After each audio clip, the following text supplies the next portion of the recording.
The novel Fear and Loathing in Las Vegas was written by Hunter S. Thompson. He was born July 18th, 1937 in Louisville, Kentucky, and passed away February 20th, 2005 at the age of 67. He was nicknamed Raoul Duke and Dr. Gonzo, ultimately the two main characters in the novel. In the novel, Raoul Duke represents himself, a first-hand journalist who travels to Las Vegas for business purposes, but takes advantage of the power his career entitles him to have by abusing strong narcotics. Dr. Gonzo, another nickname which he was addressed by, was based on his lawyer, Oscar Zeta Acosta. Thompson's nickname, Dr. Gonzo, is derived from the brand of new journalism which he termed gonzo, a type of journalism where reporters involve themselves in the action to the point where they become central figures of their own stories. Thompson's best known for Fear and Loathing in Las Vegas, which is a representation of the failed counterculture of the 1960s movement. He worked a long time with Rolling Stones magazine, as did Raoul Duke in the novel and film, giving a clear hint that the novel is based on his personal experiences. The novel was then turned into a film with Johnny Depp as Raoul Duke and directed by Terry Gilliam in 1998. Terry Gilliam is a Minnesota-born director. When Gilliam was a youth, he was often stopped by police who often suspected him of being a drug addict, even though he was not. The era which he was born into allowed him to get a better understanding of the American drug culture, ultimately having first-hand knowledge and experiences within the psychedelic era. The novel is based on Raoul Duke and Dr. Gonzo's wacky adventure to search for what is called the American Dream. Fueled by the massive amounts of drugs they purchased prior to the advance Duke had received from a magazine to cover the Mint 300 in Las Vegas, they set out in the Red Shark, which is a convertible sports car which is used as a sign of commodification in order for the two to be portrayed as bourgeoisie in the capitalistic city of Las Vegas. Vegas is a wealth-thriving state which people visit in order to spend money and show the amount of wealth one has.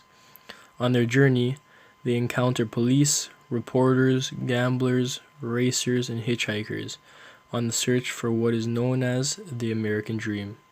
In the end, they find fear, loathing, and nevertheless hilarious adventures. There are multiple themes to the novel and movie of Fear and Loathing in Las Vegas, including violence, psychoactive drugs, and the American Dream. In regards to violence, Duke frequently mentions the brutality of the police and the capitalistic system. Ironically, over the course of their trip, Duke and his attorney frequently indulge in a great deal of violence themselves. To prove my point, an example of violent behavior is seen when Dr. Gonzo is screaming at a car full of tourists at the Las Vegas Strip, and also when Duke pulls over in the desert to fire his gun for no reason at all. These are just senseless acts of violence caused by the large amounts of drugs they have been taking throughout the course of the novel. Duke and his attorney are heavy drug users and prefer to use psychedelics such as LSD and mescaline. These types of drugs alter one's perception of reality and are used to escape the reality of the troubling world we live in. Duke often goes into detail about the drug-induced hallucinations he experiences, but surprisingly is still able to note the fine line between reality and the illusions he is seeing. When mentioning the American Dream, we can see that Duke's quest for this drives his decisions throughout the Las Vegas journey. He believes that the counterculture in the 1960s was an attempt to alter the American Dream for the better for the next generation. Now, let's take a look at the scene in the movie known as The White Rabbit. Fuck, man. It's a fucking great delusion here. Don't touch that. You alone.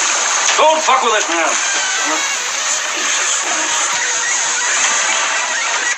Oh, God. Did you eat all this acid? That's right. Music! You better pray to God there's some authorities in that bag. Otherwise, you're in bad fucking trouble. Music, man. Put that tape on! What tape? Jefferson Airplane. White Rabbit. I need a rising sound. You're doomed. I'm leaving here in 2 hours. Then they're gonna come up here and beat the mortal shit out of you with big shots right there in that fucking tub. All right, I'll do it. Just do me one last favor, will ya? Give me 2 hours. That's all I ask, man. 2 hours to sleep for tomorrow. I suspect it's gonna be a very difficult day. I'll give you all the time you need. Execution. We don't want that. Fuck off.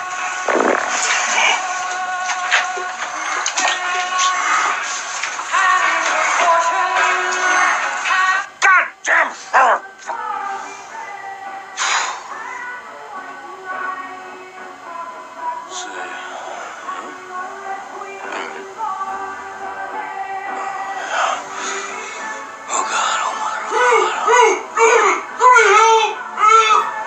He's killing himself. What did you say?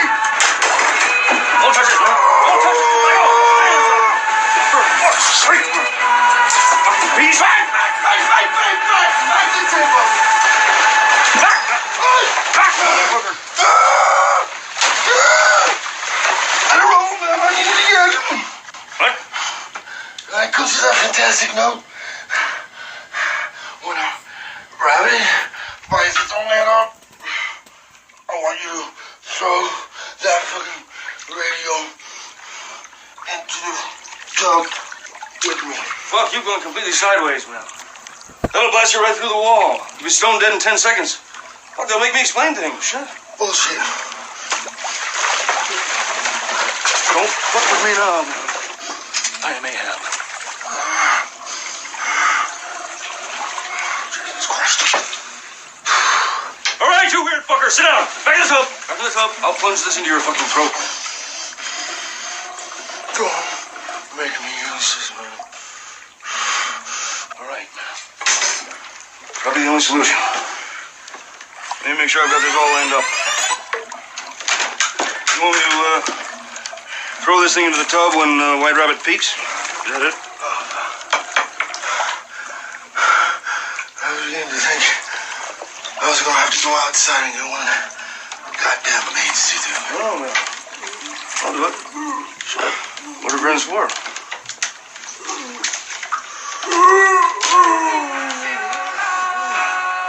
You ready? Close your eyes. Yeah, good boy. Why? God damn it, you're wasting my time! Higher, man! Higher! Close those peepers. 10.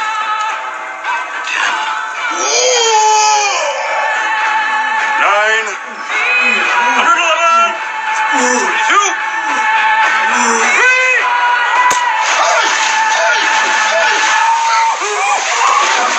Look at that! Look at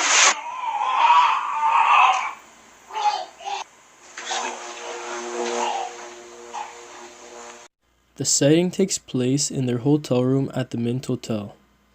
The setting is dark and gloomy, lit with fluorescent lights which help the scene add intensity to the trip Dr. Gonzo is experiencing due to the large amounts of LSD which he took.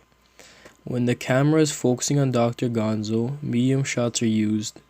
This is the perfect distance from the subject and allows the audience to feel connected with Dr. Gonzo as he is experiencing this extreme trip. Also, when focusing on Dr. Gonzo, high-angled shots are used in order to show the vulnerable state which he is in. The drugs have him powerless over his actions. With regards to Duke, there are more medium-long shots being used, which is used to show his anxious and defensive body language. When the subject is Duke, low-angled shots are used in order to show power and dominance in order to portray Duke as the one in control over the hectic situation which they are both in. Throughout the scene, the types of transitions being used is referred to as jump cuts, helping add the sense of confusion which they are both in due to the drugs they have both indulged in. There is no background music in the scene, it is strictly dialogue between the two characters. The focus is on the dialogue, and the reason behind this is to highlight the terrible state which Dr. Gonzo is in. As we can see, Johnny Depp is playing Duke, while Benicio del Toro is playing the role of Dr. Gonzo. When reading the novel, I was able to picture these two characters as they were perceived to be in the movie, insane and interesting characters. The cast and crew of the movie depiction to this bizarre novel is unique and well chosen, giving the audience who read the novel a sense of connectiveness due to how accurate the actors play the role of the characters. The clothing which they are wearing is based on 1970s style and fashion.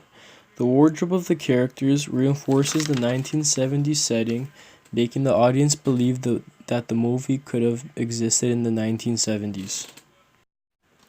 Even though the theory that relates to the novel and movie the most is the Marxist theory, the scene could be analyzed more effectively from the psychoanalytic theory. The reason behind this is because of the mental state which they are both in, more so Dr. Gonzo. The fact that Dr. Gonzo consumed a whole sheet of LSD put him in a mental stage where his shadow is released and is visible. This is the part of ourselves which we prefer not to confront, and the LSD put him in a vulnerable state. His persona was completely diminished due to Dr. Gonzo not being able to control himself and led him to act the way he did. The end.